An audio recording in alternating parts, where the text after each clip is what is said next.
Halo, bersama saya Bondan Satria Nusantara dari Aksoro. Jadi di kesempatan kali ini saya akan menjawab banyak pertanyaan yang masuk ke redaksi Aksoro.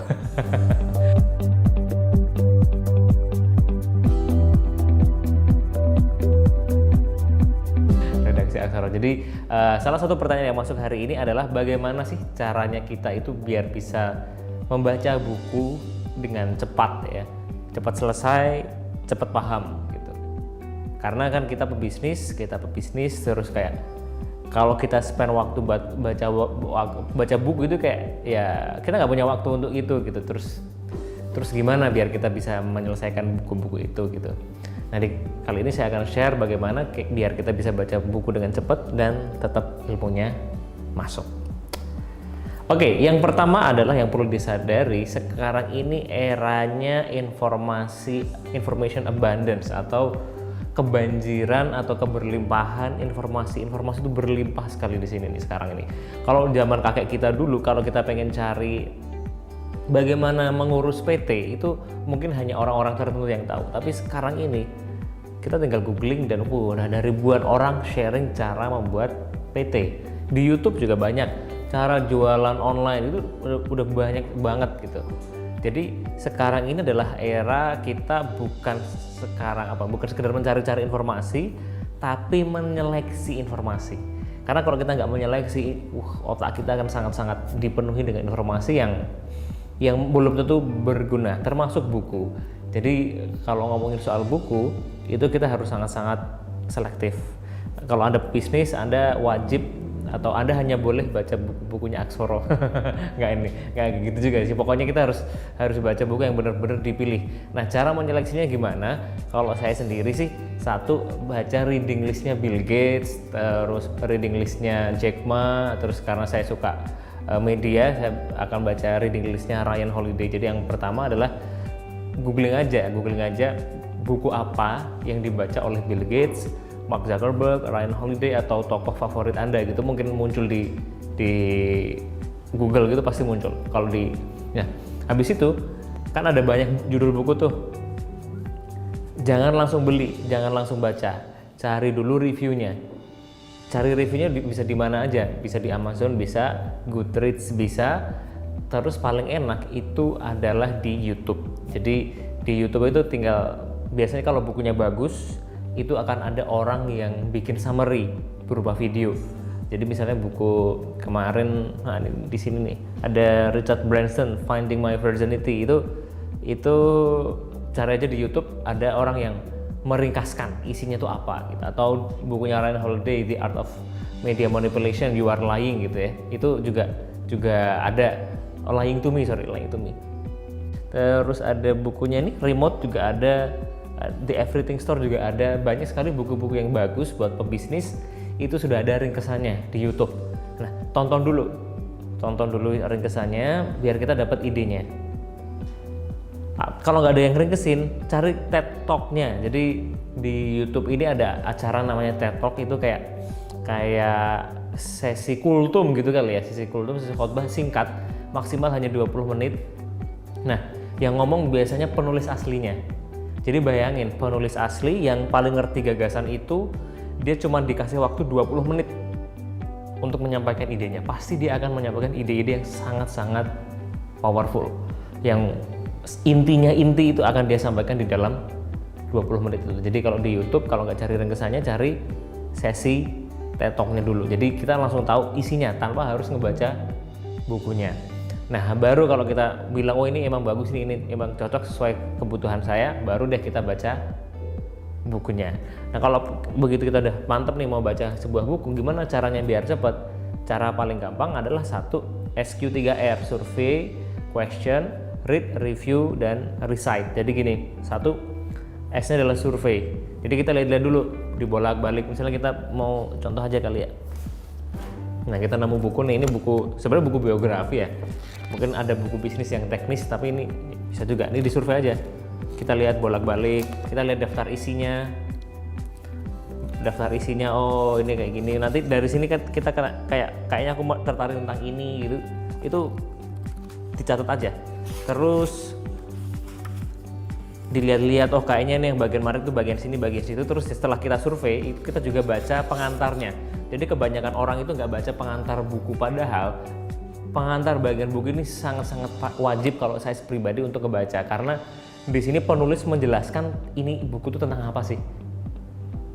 Terus cara menikmati bukunya ini gimana gitu. Biasanya kalau buku yang bagus itu di prolognya akan dijelasin bab 1 ini ngomongin tentang ini, bab 2 ngomongin tentang ini. Terus kalau kamu tipikal orang yang suka praktis, ini nanti ada kolom-kolom praktisnya. Kalau kamu ini, jadi kayak bener-bener petunjuk-petunjuknya itu ada di bagian pengantar. Jadi satu, dalam survei itu survei lihat, dibuka-buka aja, terus baca daftar isinya. Yang ketiga adalah baca pengantarnya. Nah, tahap terakhir dalam survei adalah bertanya. Tanya aja. Apa ya yang penting ya, apa yang menarik ya, apa yang kira-kira berguna buat aku ya, apa yang berguna buat aku ya. Kenapa kita tanya berguna buat aku? Karena pebisnis itu nggak punya banyak waktu dan pengennya dapat yang praktis-praktis aja gitu kan. Makanya kita harus tanyain apa yang berguna buat aku ya, apa ya. Terus begitu kita nemu kata-kata misalnya, oh ini artinya apa ya. Jadi tunjukin rasa ingin tahu. Oh ini artinya apa ya? Crossing the channel, ini maksudnya apa ya gitu. Itu tanyain aja. Jadi kita mencoba untuk berinteraksi dengan buku. Kesalahan banyak orang itu memperlakukan buku sebagai benda mati, nggak bisa diajak ngobrol. Padahal buku itu bisa diajak ngobrol gitu. Buku kira-kira bagian yang penting buat aku tuh apa? Ini otaknya akan scanning sendiri. Terus begitu nemu istilah yang kayak asing gitu, tanyain ini maksudnya apa ya, biar kita ada rasa ingin tahu gitu. Begitu rasa ingin tahu udah tinggi, kita akan siap untuk menyelesaikan. Jadi survei, terus tanyain. Nah di tahap berikutnya adalah question mirip dengan tahap survei, tanya. Ini juga bisa kita tanyain di tahap question. Oh ini bagian ini artinya apa, kita tanyain dulu. Terus kita ngobrol. Jadi di bagian Q itu sebenarnya kayak kita ngobrol. Kalau aku pengen scale up, kira-kira bab yang mana ya? Kalau aku masalahnya di marketing, kira-kira aku baca yang mana ya? Kalau aku lagi butuh kisah inspiratif, aku baca yang bagian mana ya? Itu tanyain aja sama buku. Nanti kita akan tahu jalannya gitu. Yang kedua adalah baca, read. Nah ini bagian utama dari membaca, itu membaca gitu. Nah kalau saya ngebaca memang buku itu nggak harus dibaca selesai gitu ya. Buku itu, karena buku itu banyak banget. Kalau Anda seperti saya yang hobi baca banyak buku, ya saya akan menyeleksi. Mungkin dari setebal ini saya cuma baca beberapa chapter gitu, karena itu yang saya butuhkan. Karena yang berguna, yang ngubah hidup kita itu bukan kertas-kertas ini, tapi ilmu yang masuk ke otak kita terus kita praktekin. Nah, biar kita bisa menerapkan ilmunya, ya kita harus cari se-efektif mungkin. Nah, kecuali kalau Anda tipikal orang yang nggak baca banyak buku, misalnya sebulan cuma baca 1 atau 6 bulan gitu, atau setahun kadang cuma baca 2-3 buku gitu, pengen ngambil sampai habis, ya silakan itu dibaca sampai habis. Baca, read, terus kemudian di review. Tahap kedua adalah review, diulang. Oh, saya baca itu pelan banget. Baca itu pelan. Jadi gini, kalau Anda itu pengen cepet, nanti Anda akan lambat. Tapi kalau Anda lambat, nanti Anda akan cepat. If you wanna go slow, you will fast. Tapi kalau Anda buru-buru, nanti Anda akan malah lama. Jadi kalau Anda bacanya cepet banget gini, itu nanti bakal banyak sekali ilmu yang hilang. Tapi kalau Anda benar-benar dinikmati, sepertinya pelan, tapi itu akan cepat transfer ilmunya. Dan Anda akan ditunjukkan mana yang penting buat Anda gitu. Itu yang sering saya alami gitu. Read, jadi benar-benar di review, oh gini, ditanya lagi, dilihat-lihat lagi. Yang terakhir adalah recite. Recite itu diingat-ingat. Cara paling gampang untuk mengingat-ingat adalah bercerita ke teman. Jadi setelah Anda baca buku, cerita aja ke teman. Aku kemarin habis baca buku ini, isinya tuh gini. Apalagi kalau temannya juga tipikal pengen belajar bisnis, karena Anda baca buku bisnis ya. Terus nanti dia akan tanya jawab, ya kan? Tanya. Terus Anda jawab berdasar hasil Anda baca ini gitu. Mungkin dari hasil dialog sama temen itu nanti Anda akan banyak sekali ilmu yang kebuka.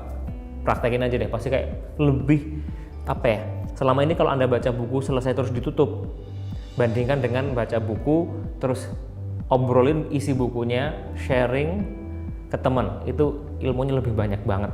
Jadi buku scale up itu kan harganya nggak tahu 700.000, nanti harga normalnya 1 jutaan. Nah kalau Anda nggak pengen investasi Anda itu sia-sia, mendingan buku skill up itu dibaca terus sharing aja sama teman, ini bukunya isinya tentang ini, coret-coret gitu, atau mungkin kumpulin 3 orang, aku mau presentasi isi soal buku skill up, itu nanti akan ilmu Anda akan lebih berkembang dan ujung-ujungnya nanti Anda bisa scale up lebih cepat. Oke, itu tadi cara gimana Anda bisa baca buku lebih cepat dengan tetap ilmunya masuk dan bisa dipraktekin dan benar-benar bisa mengubah hidup ala pebisnis. Dan satu lagi, kalau saya sendiri mendedikasikan setiap kali baca 1 jam, saya akan praktek 3 jam. Kenapa kayak gitu? Karena kalau kita cuma baca, nanti kita kayak ibaratnya makan cuma makan doang. Ilmu dagingnya masuk, tapi kalau nggak pernah dipakai nanti jadi kolesterol, ya kan, jadi lemak gitu.